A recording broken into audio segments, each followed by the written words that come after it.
Today we're going to compare the Xiaomi 13 Ultra versus the Galaxy S23 Plus. During this video I was in Chicago, so you're going to see a bunch of city-like shots and also some familiar faces. So let's start off with the color modes on the Xiaomi 13 Ultra. You got authentic and vibrant. There are pros and cons for each one, but the authentic feels like it's coming out of a camera, whereas the vibrant color profile does look like it's coming more out of a typical phone camera. As you can tell, the authentic profile does feel like it has darker shadows, whereas on the vibrant one has better HDR, and also the colors do pop a bit more. I would say knowing how to use these modes would let you know when to use them in what certain situations. In this comparison, I am going to use the Leica authentic profile more just because I do prefer those colors. Now comparing with these two phones, the first thing to notice is the ultra wide, where the Xiaomi 13 Ultra is definitely much wider, where it is super helpful when you're in tighter spaces or if you're in a corner trying to capture this whole building like I'm trying to do.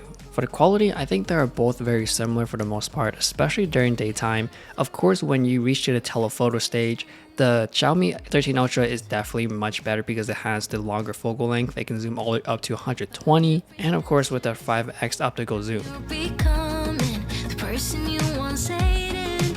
In terms of video, I'm going to lean towards the Galaxy S23 Plus with the consistency of HDR. Like at the back of the restaurant with all the lights and the screen of the menu, and even the back of the windows where it's super sunny outside, you can still see more details on the Galaxy. So when you're indoors in low light situations, I would say the Galaxy has the upper advantage. But in terms of color, I do like the Xiaomi 13 Ultra's warmer look. Now the Xiaomi's HDR is not always bad. There are certain times where it looks very close to the Galaxy or performs just about the same. Shooting video on the wide lens looks pretty similar throughout. I would say the biggest difference between the two are the colors. The Xiaomi does lean towards the warmish yellowish look, whereas the Galaxy is much cooler, so it depends on your personal taste. Shooting with the telephoto lenses, this is when you start to see some differences.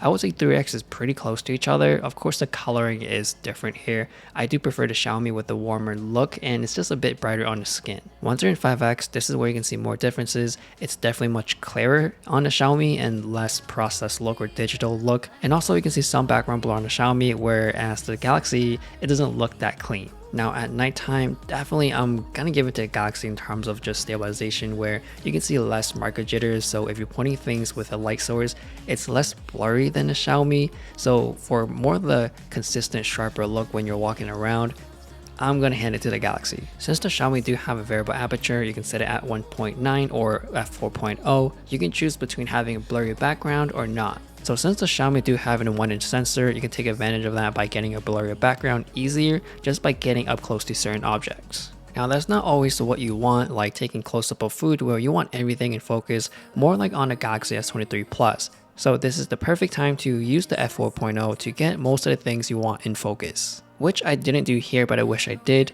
I was in line getting food and people were behind me, and it does take a process to switch to f4.0 where I would have to swipe down and change that setting all the time.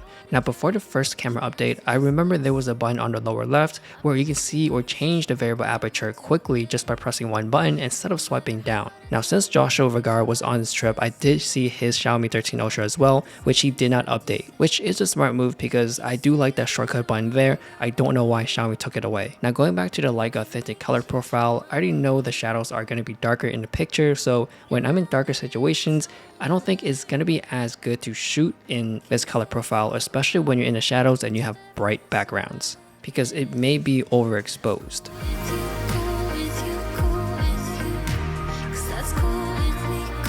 So this is where you should change to Leica Vibrant, where you can get better HDR and brighter shadows. So once you know the differences and the advantage of each one, that's when you can decide when to use Leica Vibrant versus Leica Authentic. So basically when I'm indoors, especially in darker environments, I am going to be most likely using Leica Vibrant. And for outdoors, I want to use Leica Authentic. Now you can use these modes in portrait mode, but going between the two, I am going to stick with Leica Authentic just because I think the vibrant color profile is just too vibrant, too saturated. I think the skin tone just looks too orangey. It just pops too much. It doesn't look real or natural. Now I do like the Xiaomi's portrait mode experience since it has the master lens system where you can see these common focal lengths to use or shoot portrait pictures with, so I am pretty familiar with and comfortable using them. Now comparing the Xiaomi with the Galaxy in portrait mode, they both can do the full body or 1x or just zoomed in with 3x. And since I'm not using a timer for this comparison, since I am taking a picture or someone else is taking a picture of me, these portrait mode 3x pictures are in focus. So using these two phones, they both do a really great job taking pictures and videos throughout the day.